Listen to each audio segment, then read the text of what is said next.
Привет, друзья! Как вы уже знаете, я работаю теперь в колл-центре техподдержки для жителей Германии, Австрии и Швейцарии. И сегодня я бы хотела немного рассказать о том, как я научилась понимать швейцарцев и австрийцев.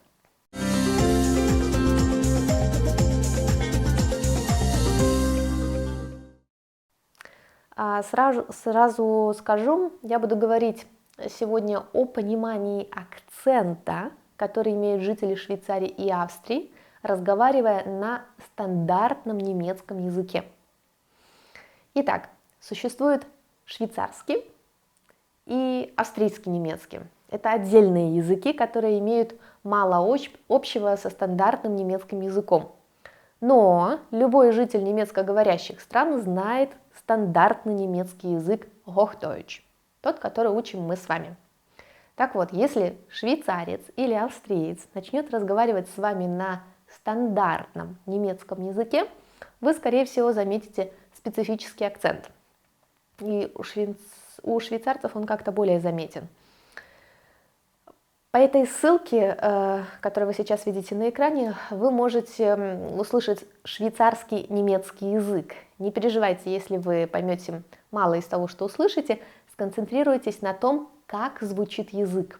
Если сравнить язык с музыкой, то вы заметите, что швейцарское произношение – это совершенно другая музыка, не похожая на немецкую. А если говорить о произношении конкретных звуков, то вы заметите, что у швейцарцев, кстати, у австрийцев тоже, нет гортанной буквы «р», то есть «р», как у немцев. У швейцарцев и австрийцев это переднеязычный звук «р», похожий на русский язык, но все же немного другой. То есть он не такой раскатистый «р». Хочу заострить ваше внимание на букве «р». Я знаю, что многих, кто изучает немецкий язык, эта буква «р» очень беспокоит. Я сама, когда училась в университете, очень переживала по этому поводу, хотела произносить ее правильно, как мне казалось, и пыталась картавить, то есть говорить «р». Друзья, поверьте моему опыту, это не самый важный звук в немецком языке. Если вы будете произносить гортанное «р», ваш акцент не уменьшится на самом деле. Есть очень много других звуков, над которыми действительно стоит работать, чтобы уменьшить свой акцент. Вот, но кажется, я увлеклась. О чем я хотела сегодня рассказать? О том, как я научилась понимать швейцарцев и австрийцев, которые разговаривают на стандартном немецком языке. Скажу честно, когда я проходила учебу, перед тем, как начать работать, меня очень беспокоили клиенты из Швейцарии. Кстати, из Швейцарии я не думала о том, что австрийцы тоже имеют какой-то такой специфический акцент. Я больше переживала о швейцарцах. Я очень боялась, что не пойму их. Мои преподаватели говорили, что к их произношению нужно просто привыкнуть. Но меня, если честно, этот ответ не очень успокаивал. Теперь я понимаю, что они были правы. Для того, чтобы понимать акцент швейцарцев и австрийцев, которые разговаривают, еще раз повторюсь, на стандартном немецком языке, нужно, на мой взгляд, первое, не впадать в панику, концентрироваться на смысле целого предложения, а не на отдельных словах. И второе, прослушать много раз носителей с этим акцентом. С каждым разом вы будете чувствовать себя более уверенными. Я сама перестала беспокоиться по поводу того, что не пойму швейцарцев, где-то после 2 недель работы.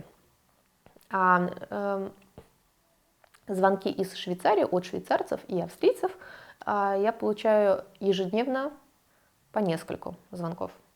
Хотя до сих пор мне встречаются клиенты, которых понять сложно, но тут речь идет уже чаще всего не об акценте, а о том, насколько человек говорит внятно. Бывают люди, которые, в принципе, говорят немножко, как сказать, как будто воды в рот набрали или каши в рот набрали, говорят абсолютно невнятно. Тут, в принципе, речь идет не о том, что мы не понимаем иностранца, а о том, что мы не очень понимаем просто самого человека, потому что у него есть проблемы с дикцией. Да, и пару слов скажу о швейцарском немецком или австрийском немецком языке. То есть, как я сказала, А швейцарский немецкий или австрийский немецкий — это разные языки, то есть они имеют очень мало общего со стандартным немецким языком Hochdeutsch. И если с вами носитель языка, швейцарец, например, заговорит на швейцарском немецком языке, вы не должны расстраиваться по тому поводу, что вы ни слова не понимаете. Вы, в принципе, этого не должны делать, вы не должны понимать швейцарца, потому что вы не учили швейцарский немецкий язык. Я, как сотрудник колл-центра, я тоже не обязана понимать швейцарский немецкий язык или австрийский немецкий язык, потому что клиент должен разговаривать на нормальном немецком языке Hochdeutsch.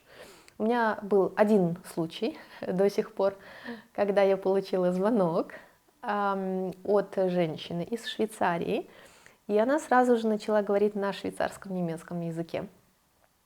Я не поняла ни слова. Нет, я все-таки поняла одно слово.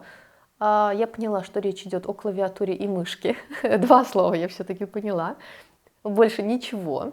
Наверное, она разговаривала без перерыва секунд 40 или 50. И за это время я пыталась просто понять вообще, какой это язык.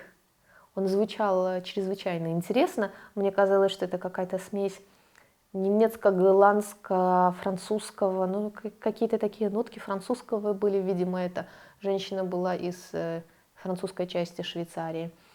И женщина через 40 секунд, она у меня спросила: ой, или я должна говорить на стандартном немецком языке? Я говорю: да-да, пожалуйста, я ничего не понимаю на швейцарском. Она засмеялась, и как только начала разговаривать на нормальном немецком стандартном языке, все стало ясно. Короче, мы с вами не должны переживать по тому поводу, что мы не понимаем какие-то диалекты, мы не понимаем швейцарский немецкий язык, австрийский немецкий язык, ничего страшного в этом нету. А наш собеседник должен это тоже, в принципе, понимать и стараться использовать нормальный, стандартный немецкий язык, который мы учим с вами. Это все, о чем я сегодня хотела рассказать. С вами была профессиональный преподаватель немецкого языка Оксана Васильева. До новых встреч!